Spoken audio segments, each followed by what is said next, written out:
Les amis, ici Yancelot, votre fidèle spadassin littéraire, et bienvenue dans une nouvelle vidéo. Aujourd'hui, les amis, comme vous le savez, on commence à, courir après le temps pour faire de la promo.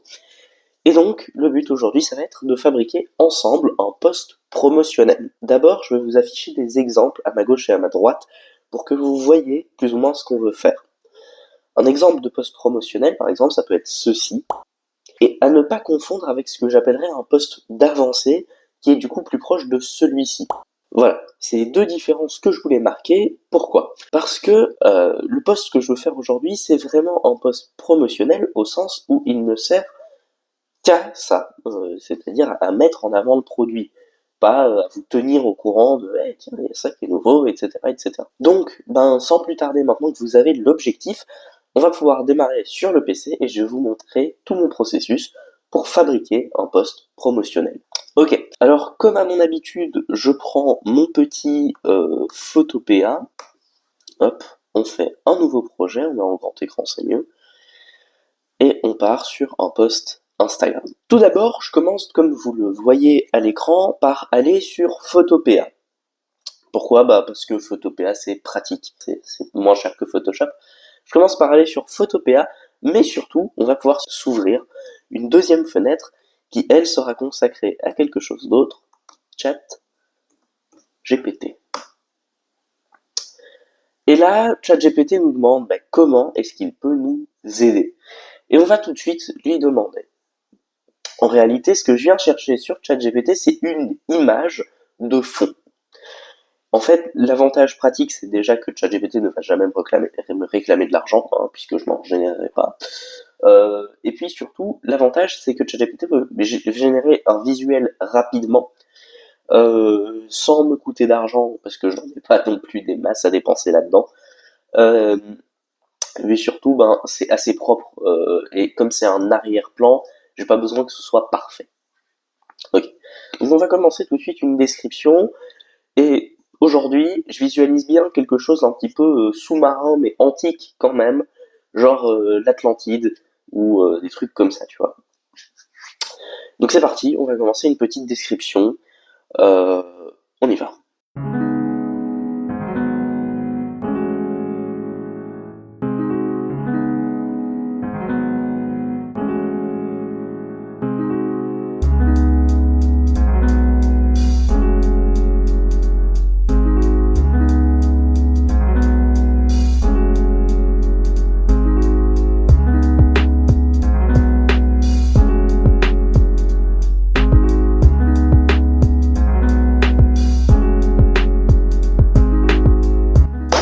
Ok, ChatGPT est en train de nous générer une première version d'image. En gros, ici, le principe, maintenant qu'on a une première version, ça va être de faire des allers-retours. Corriger ce qui va pas, marquer des zones, si on peut le faire facilement, donc identifier clairement le souci. Bref, on va un peu peaufiner ce qui nous rend pour essayer de rendre ça le plus réaliste possible, déjà, et surtout, d'enlever tout ce qui fait un peu trucage IA. Le but, c'est pas de vous tromper, c'est juste d'avoir un outil professionnel pour travailler. Et donc, c'est parti. On va faire nos petits allers-retours afin d'avoir le meilleur rendu possible.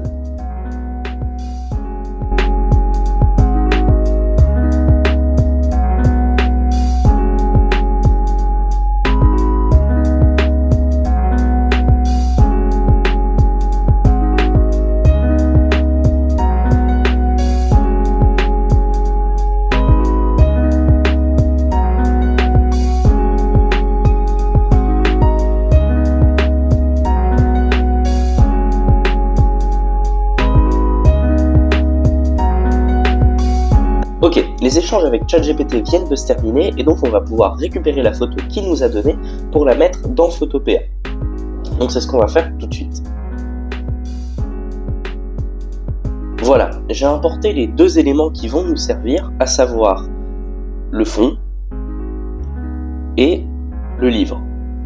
Mais ici, vous le voyez, c'est le prototype numéro 1. C'est pas très grave, en vérité, comme on vend le produit, le texte qui sera autour sera juste différent.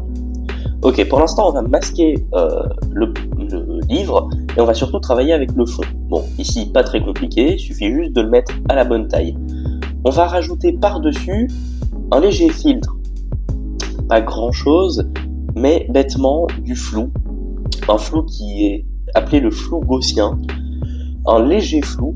Le but, c'est pas de rendre l'image illisible, juste de potentiellement masquer les quelques détails qui pourraient être un petit peu enquiquinants. Et surtout, parce que ça permet de rendre le fond plus inaccessible. Le but, c'est vraiment de vendre le produit en premier. Et donc, si ce qu'on voit et qui est net, c'est le produit, on va tout de suite s'y rattacher. Et c'est ce qu'on va faire. Ici, j'ai de la chance, j'ai une image qui est plutôt nette. Alors, je l'avais prise de biais. On va le redresser, le livre. Voilà, on centre évidemment le produit. Et ici, on va bêtement venir le détourer. C'est pas très compliqué, hein.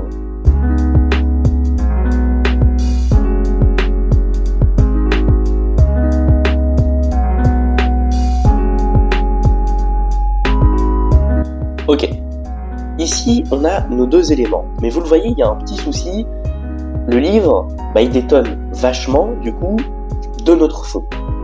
Alors pour ça, comme je suis pas professionnel, on va bêtement faire tonalité automatique et contraste automatique, on peut faire pareil couleur automatique.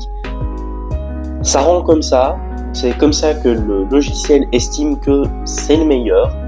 Je ne suis pas professionnel encore une fois, on va s'y fier.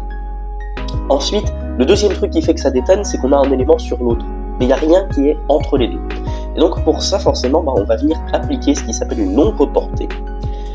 Et cette ombre portée, on va bêtement l'incliner dans le sens où le soleil arrive sur l'image. Le soleil sur l'image, il arrive de la gauche. Donc on va mettre l'angle sur la gauche. Et l'ombre portée se fait sur la droite. C'est nettement plus logique pour les yeux. On va mettre un tout petit peu de distance et surtout on va augmenter la taille parce que ça permet d'augmenter ce que j'appellerais la propagation en fait en même temps. Ok, c'est déjà nettement mieux. Maintenant, je trouve quand même que la couleur est pas géniale, donc je vais régler moi-même un peu la tonalité. Je vais choisir de refaire moi-même le truc, même si je suis pas expert, j'ai l'impression que je pourrais peut-être mieux m'en sortir.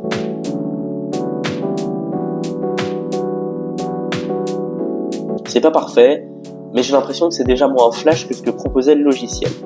Ensuite, ici, on va revenir mettre notre ombre portée.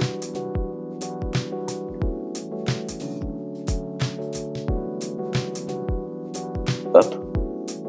Et voilà, on a quelque chose qui est déjà nettement mieux, je trouve. Maintenant qu'on a ça, il ne nous reste plus qu'à rajouter le texte. Alors, pour la police, vous vous souvenez, on part sur du Baskerville.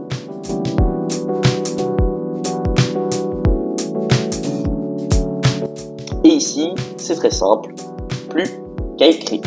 On va rappeler le titre du bouquin.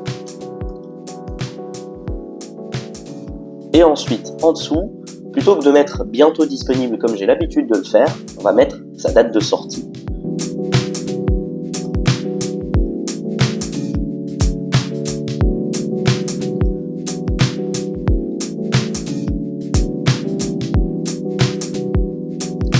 Voilà. Avec ça, on est déjà pas mal, mais il reste quelques trucs à modifier. Déjà la couleur de l'écriture, bon, elle est pas mal, mais c'est pas exactement le blanc que j'aime. On va aller chercher quelque chose qui reste dans le ton bleuté, je pense, mais un tout petit peu plus blanc. Maintenant qu'on a fait ça, c'est déjà un petit peu plus clair, c'est un petit peu plus agréable. Déjà, on peut rajouter la même ombre portée que celle qu'on a mis sur le livre. Ça rend déjà un petit peu mieux, ça permet de plus faire ressortir le texte, mais surtout on va pouvoir un petit peu le texturer. Alors pour faire ça, on va dans Effets, on va dans Biseautage et Estampage, et on va venir travailler un petit peu jusqu'à ce que le résultat nous semble plus ou moins bien. Hop. Alors là, vous voyez, c'est très très agressif. Hop. Voilà, moi ce que j'aime bien, c'est le pousser tellement jusqu'au fait qu'en fait on n'a plus un espèce de contour, mais une espèce juste de lumière qui vient se poser par-dessus l'écriture. Hop. Et on va venir chercher la même chose pour Rebelio. Comme ça, je trouve que ça rend très bien. Et donc, on a terminé notre post promotionnel. Ok les amis, voilà, on a terminé notre post promotionnel et vous pouvez évidemment le retrouver sur l'Instagram de la chaîne. Je vous invite à aller le follow, je vous mets le nom de l'Instagram ici. Voilà, n'hésitez pas non plus à vous rendre sur le TikTok, ça peut toujours servir. Maintenant qu'on a fini ça, du coup, je vais moi m'empresser d'aller le publier. Et puis, on se retrouve très très vite pour une nouvelle vidéo. N'hésitez pas, si cette vidéo vous a plu, à la liker, à la commenter. Et puis, si en général mon contenu vous plaît, vous pouvez aussi vous abonner et activer la petite cloche. C'était Yancelot, votre fidèle spadassin littéraire. Tchuss!